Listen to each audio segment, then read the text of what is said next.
Hello, friend. This is Anthony. Several of you have asked me to begin to teach on authority. And I made the distinction between power and authority. And some of you wanted me to expound on that subject. So we're going to take these videos in like 5-minute increments and break them up. I won't be able to say everything because this teaching that I'm teaching, when I pastored, I took 13, 14 weeks sometime to teach on this and taught an hour at a time on this subject. So it's a very extensive subject.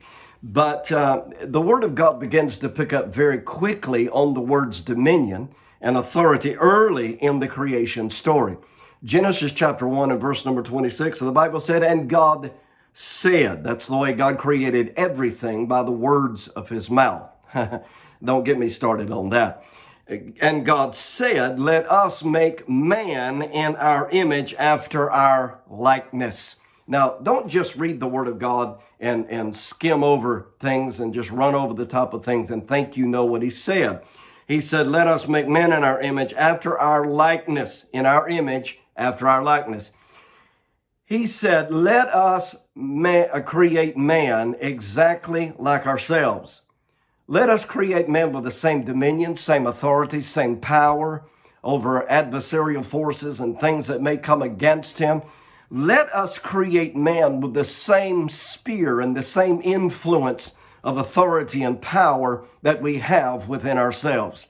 Now that within itself is a powerful truth and a powerful thing to meditate upon.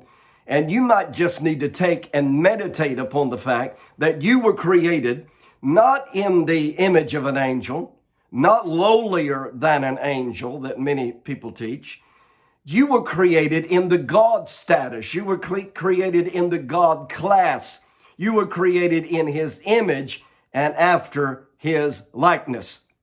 Now, churches today have been infiltrated with the Calvinistic gospel that started back in 1507, 1509, that literally infiltrated not just the denominational or traditional denominations, but even our Pentecostal spirit-filled denominations that began to downplay man, that began to push man down, began to teach man that they were worms, and began to teach men that they were lowly creations. And it was only, if God decided to look down and raise them up, would they ever be saved? No, God literally, and you need to renew your mind to this fact, that God created man, created you, his workmanship, his handiwork, in his image, after his likeness, and gave you and me the same dominion that he had himself.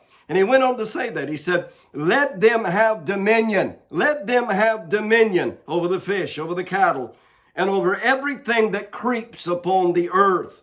And God created man in his own image. That's interesting to note that God created man before he formed man. Now, I don't have time to get into that, but it's an interesting line of thought and an interesting teaching in itself. God created man before he actually formed man. And he said, when we're going to create man, we're going to create him in the image of God. Created he him, verse 27, created he him, male and female, created he them. And God blessed him. That doesn't mean that God grabbed some holy water out of a basin and sprinkled it over the man's head and spoke in Latin. No, that's not what bless means. Bless means to release. Bless means to speak forth. Bless means to make a declaration or a proclamation. God literally proclaimed over man. God literally declared over man the authority and the dominion that he was giving to man as he placed him upon this people planet. And he said to him, be fruitful and multiply and replenish the earth and subdue it, and have dominion over the fish of the sea, of the fowl of the air, and over every living thing that moves upon the earth. Can I tell you, and I don't want to date these videos, but understand this virus that is going around today, it is a living thing. God gave you dominion over it. Oh my God. You need to get a hold of that fact before I go on. God gave you dominion over whatever comes against you today. If you will simply stand up as He originally created you and use the words of your mouth and take authority over it, God gave you dominion